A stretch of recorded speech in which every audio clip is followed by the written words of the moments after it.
Биыл ақиық ақын жерлесіміз Жұбан Молдағалиевтің туғанына 100 жыл толып отыр. Осыған орай ақын атындағы облыстық әмбебап ғылыми кітапханада ғасырлық тойда өткізілетін іс-шаралар салтанатты түрде бастау алды. Онлайн режимінде өткен шараға Алматы қаласындағы ұлттық кітапхана, Атырау облыстық және Ақжайық аудандық кітапханалары қосылып, қаламгерлер, оқырмандары қатысты. Облыстық мәслихаттың хатшысы Мәлік Құлшар жыр Жұбанның 100 жылдығын атап өтуге арналған ауқымды жоспарды таныстырды.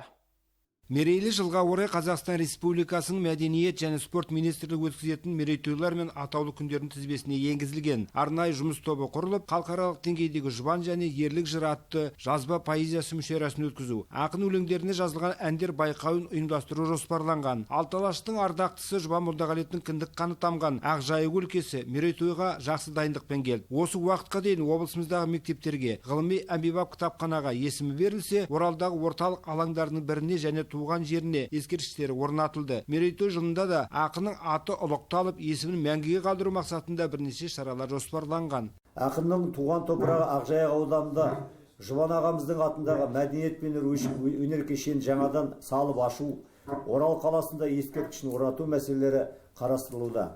Ақынның өмірі мен шығармашылығын тұтастай қамтитын энциклопедия жарық көретін болады. Ақындар арасында жазба ақындардың жыр мүшәйрасы жарияланбақшы.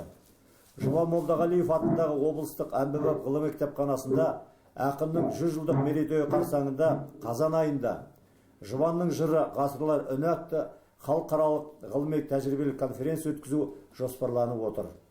Облыстық кітапханадағы Жұбан залы қайта жаңғыртылатын болады. 20-шы мерейтойлық Жұбан оқуларын халықаралық дәрежеде өткізу жоспарланып отыр.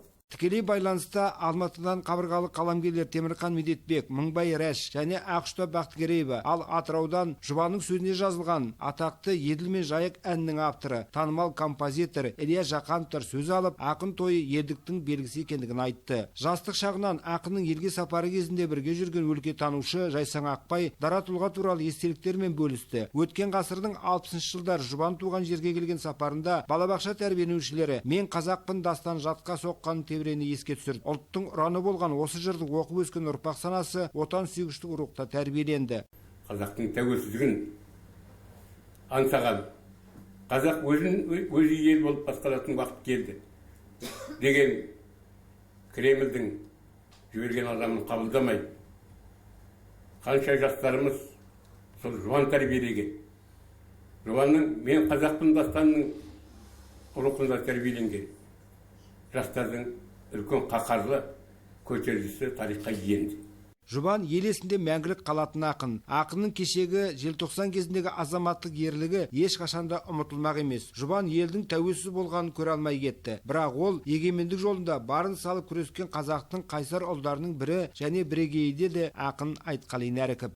Орыстың маңдайалды ақындары, жалдары күзіреген ақындары Жұбанды мойындайтын.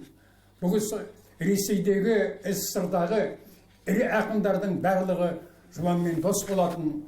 Соның нәтижесінде бұл кісі әлемге танылды деп айтуға болады. Бүгін де, ертең де, болашақта да Жұбанның жырлары самғай береді. Жастар ақын өлеңдерін оқып, отан сүйгіштік тақырыптағы әндері орындалды. Ақынға арналған шаралар кіндік қаны тамған туған жерінде басталып та кетті. Үлкен шаралар әсіресе мәдени және білім саласы бойынша өте жоғары деңгейде жоспарланды. Әрбір мектеп, соның ішінде туған ауылы Сайғұдыққа бүгін қазір осы мінеки старт біткеннен кейін үлкен экспедиция аттанайын деп отыр.